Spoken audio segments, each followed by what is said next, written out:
Trust deficits تو ہے general صاحب، ٹرسٹ ڈیفیسٹ تو ہے، ایران اور امریکہ کے درمیان ٹرسٹ ڈیفیسٹ تو بڑا سیریس ہے، اور اگر ٹرسٹ ڈیفیسٹ ابھی تک ختم نہیں ہوا، جو کہ ٹھیک ہے ویری رائٹلی، کیونکہ وہ ہمیشہ انگیج ہوتے ہیں اور اس کے بعد جناب ایران کے ساتھ کوئی نہ کوئی ہاتھ ہو جاتا ہے، لیکن اگر یہ ٹرسٹ ڈیفیسٹ ہے تو اس بار جو جس لیول کا ڈیلیگیشن آیا ہوا ہے اس کے بعد ٹرسٹ ڈیفیسٹ ختم نہیں ہو جانا چاہیے، one, and secondly joint statement کی بات کریے ڈاکٹر صاحبہ، اور جوائنٹ اسٹیٹمنٹ کیا ایکسپیکٹ کریں ہم یا نہیں؟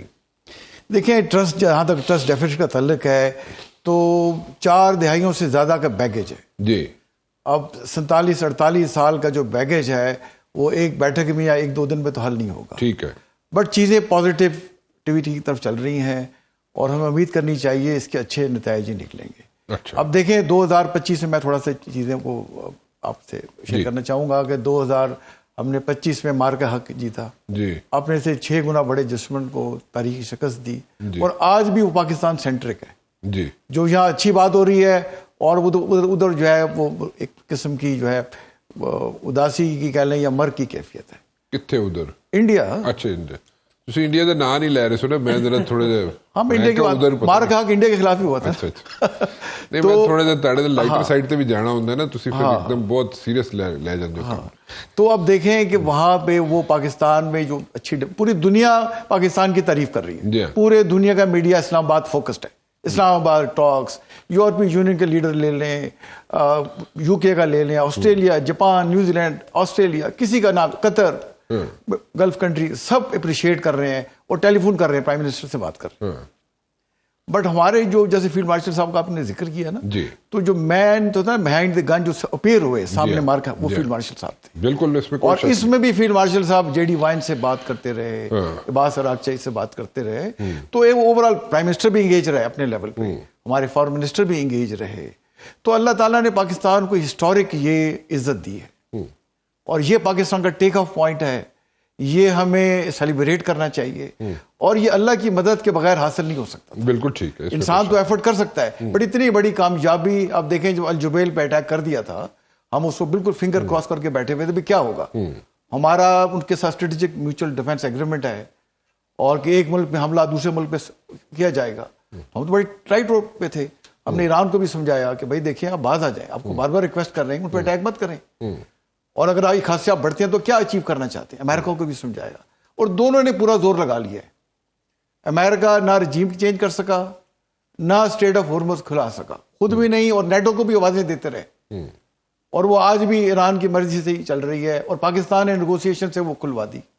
اور اسرائیل کو دیکھیں، میں تو اس کو بچہ جمہوریہ کہوں گا، اب وہ دیکھیں کہ امریکہ کی مرضی کے مدد کے بغیر تو چل ہی نہیں سکتا، اب وہ نہ حماس کو ختم کر سکا، حماس آج بھی بالکل وہ ادھر ایکٹیو ہے، اور انٹرنیشنل اسٹیبلائزیشن فورس کی طرف دیکھ رہے ہیں کہ جو آئے وہ ڈسارم کرے، حزب اللہ بھی وہاں ایکٹیو ہے، اور ہوتیز بھی افیکٹو ہے، اور ایران تو ویسے ہی ان کی اس کا اچھا خاصا تیا پانچا کر سکتا ہے اگر امریکہ پیچھے ہٹ جائے، تو ایران نے بھی پورا زور لگا لیا، اور لیکن امریکہ اس پہ بمبارڈمنٹ کر رہا تھا، تو ان سب کے لیکن ایک ڈاکٹر صاحب ایک اور بھی بات کر رہی ہیں، ڈاکٹر صاحب کہہ رہی ہیں کہ ایز وی ٹاک ابھی بھی لیبنان پہ اسرائیل جو ہے وہ حملے کر رہا ہے۔ دیکھیں یہ اگر کر رہے ہیں نا تو ایران کو بھی چاہیے کہ وہ حزب اللہ کو سپورٹ کرے، دیکھیں نا، مطلب اس کی پراکسی ہے نا کہہ لیں، یا اس کی سپورٹ سے ہی چلتا ہے نا، تو اگر وہاں چیلنجز ہیں تو اپرچونٹی بھی ہے، تو یہاں سے جو میزائل مار رہے ہیں وہاں نزدیک بارڈر کے ساتھ رکھ کے نہیں مار سکتے، اور اس کو سپورٹ بھی کر سکتے ہیں، افیکٹولی انگیج بھی کر سکتے ہیں۔ میں ویسے بات کر رہا ہوں نا، میں دیکھیں میں اس لحاظ سے کہہ رہا ہوں کہ اگر اسرائیل باہر نہیں آتا تو لاتوں کے بھوت باتوں سے نہیں مانتے، اچھا، تو اگر ٹھیک ٹھاک ٹھوائی کر دی جائے ایک دفعہ جیسے پاکستان نے انڈیا کی تو ٹھیک ہو جاتے ہیں لوگ۔ میں نہیں کہتا کہ وہ اسرائیل کرتا رہے یا لبنان ایسے کرے، بٹ اگر باز نہیں آتا تو لاتوں کو بھوتوں کو باتوں سے نہیں مانے جاتے۔ اب طالبان کو دیکھ لیں، اب ٹھکائی کی ہے نا ان کی، طالبان کی طرف میں آتا ہوں، پورا ایک میں بتاتا ہوں، دیکھیے وہاں اب چپ کر کے بیٹھے ہوئے، پاکستان میں دہشت گردی بھی کم ہو گئی ہے، اور انگیج کر رہے ہیں رشیا کو، چائنا کو کہ بھائی ہماری بات چیت کرا تو ہم تو کہہ رہے ہیں ہم تو آپ کے خلاف ہے ہی نہیں، تو بعض چیزیں ہوتی ہیں، you have to take a hard stance جو ہے نا۔ تو میں یہ سمجھتا ہوں کہ اب دیکھیں جہاں تک بات ہو رہی ہے وائس پریزیڈنٹ کے پاکستان آنے میں، 2011 میں جو بائیڈن آئے تھے، جو پہلی دفعہ ان کے وائس پریزیڈنٹ تھے پاکستان میں آئے تھے، اور 2006 میں بش آیا تھا، جی، تو آلموسٹ دیکھیں 15-16 سال بعد وائس پریزیڈنٹ آ رہا ہے، اور ساتھ ان کے جیرڈ کشنر ہے، اسٹیو ویٹکاف ہے، اور سینٹ کام کی لیڈرشپ بھی آ رہی ہے. اچھا جی وہ بھی بالکل ساتھ شامل، اس کے ڈیلیگیشن میں شامل ہے، وہ آ رہے ہیں. تو اس کا رزلٹ کچھ نہ کچھ ضرور نکلے گا. بات چلے گی، رستے نکل آئیں گے انشاءاللہ. اور مڈل ایسٹ میں ہم جا رہے ہیں پائیدار حل کی طرف. مشکلات ضرور ہوں گی، بٹ میں پورا پر امید ہوں. اور پاکستان کا جو رائز اور ٹیک آف ہے، یہ پاکستان اس میں داخل ہو رہا ہے. اس کو دنیا کی انشاءاللہ کوئی طاقت نہیں روک سکتی، اور یہ اللہ کی مدد کے بغیر، جیسے میں نے کہا، نہیں ہو سکتا. بالکل ٹھیک. اور انشاءاللہ اللہ کی مدد شامل رہے گی، بیکاز ہماری یہ لیڈرشپ ہے، عوام ان کے ساتھ کھڑی ہوئی ہے. اور میرا خیال ہے ان کا پاکستان سے جو لگاؤ ہے، محبت ہے، اور وہ بالکل سچی ہے. جنرل صاحب، I am left with very little time. منو یہ دسو کہ لیبنان میں جس طریقے سے اس وقت کہا ہے نتن یاہو کو ٹرمپ نے کہ گو سلو آن اٹ، وہ اس کی بات مانتا رہے گا؟ اور کیا اس کی نیگوسیشنز کیا لیبنان کی گورنمنٹ کے ساتھ ہو سکتے ہیں نتن یاہو کے، اور اس کو کوئی آؤٹ کم بھی نکل سکتا ہے؟ دیکھیں، میں اس پہ یہ کمنٹ کروں گا، جیسے بات چیت ہوئی کہ اس جنگ کا صرف فائدہ اسرائیل کو ہو رہا تھا. اسرائیل کو نہیں ہو رہا تھا، نیتن یاہو کو ہو رہا تھا. اچھا. اسرائیل کو تو مار پڑ رہی تھی، وہ تو خود اسرائیلی اس کے خلاف ہے نیتن یاہو کے. اور نیتن یاہو کی گورنمنٹ صرف ایک ووٹ سے بنی ہوئی ہے. وہ مطلب ٹوٹل اس نے 64 سیٹ سے بنائی تھی کینسٹ میں 2022 میں. اب صرف 61 ووٹ سے وہ قائم ہے. ایک ووٹ یا 2 ووٹ ٹوٹ جائیں تو نیتن یاہو کی گورنمنٹ ٹوٹ جاتی. اچھا. تو یہ فائدہ صرف اس کا تھا کہ کنٹینیوس وار رہے.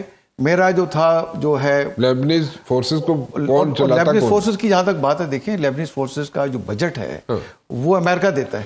اچھا. تو جب آپ اپنے پاؤں پہ نہیں کھڑے ہوں گے، بیساکھیوں پہ کھڑے رہیں گے، تو پھر آپ کا اللہ ہی حافظ ہے. ٹھیک.